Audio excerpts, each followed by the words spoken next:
every illness is a healing in process, if you can only think of illness like that. I guess that'd be one of your first chores when you're receiving new clients for healing, that you have to train them to have a different view of their illness. Absolutely. Absolutely. All illness is an opportunity. It's an opportunity to become more conscious and an opportunity to grow as a soul.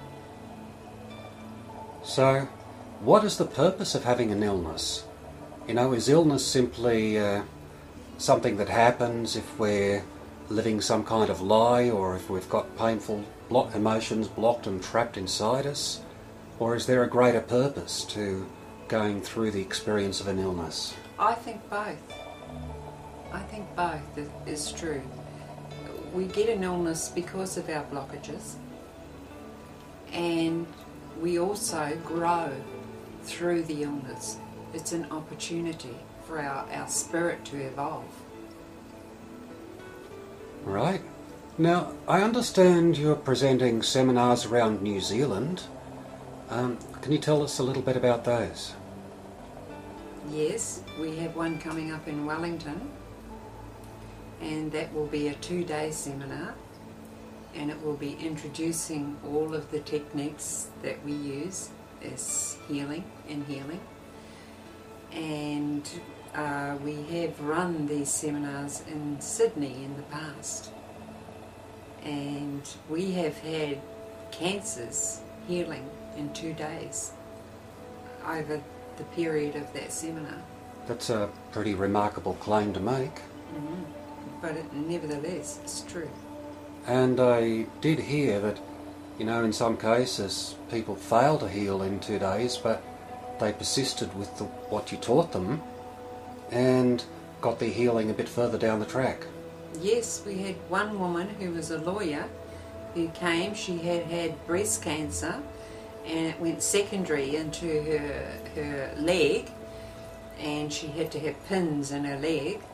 And she attended one of our seminars, and she was pretty held back and pretty shut down, pretty shy at the time. But she did remember one of the techniques that we taught, and she used it herself at home. And she managed to get herself, she didn't rid herself completely of the cancer, that happened later, but she managed to get herself up out of the chair and started walking. So she used to walk for quite a few kilometres a day after using this technique that we showed her. It's called the wake-up tactics. And then she enrolled to do a 5-day training with us, and that's when her healing happened. So you also do 5-day programs? Yes, we're very flexible. How do the 5-day... 5-day, 10 days, 9-month trainings. We do a 9-month training for 1 full weekend a month for 9 months. And that's our certified training. We certify rebirthers. So, if somebody's living a long way away in a remote part of the country and they need to come for healing, and if their funds are limited and it's hard for them to travel to one of your healing events, what's their best options? Well, that is quite hard. That's a very difficult question, because I can't really see, like, they need to attend. They need to somehow make arrangements with us for payment and attend either privately or attend one of our seminars or one of our trainings. Like, there's no way we can help anybody who's not going to come forward. That does make sense. But I understand people in outlying areas have been able to invite you and David over to present to them and work with them as a group. Oh yes, we have told people if they can get 6 people together at one time, we will travel to them and present a seminar.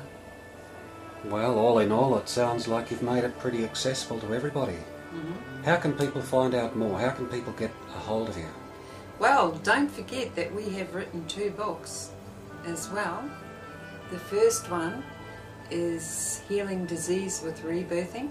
The second one, our latest and my pride and joy, is Never Say Die, The Making of a Healer.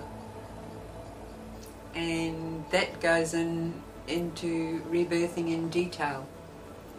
Right. Do you have a website where people can reach you?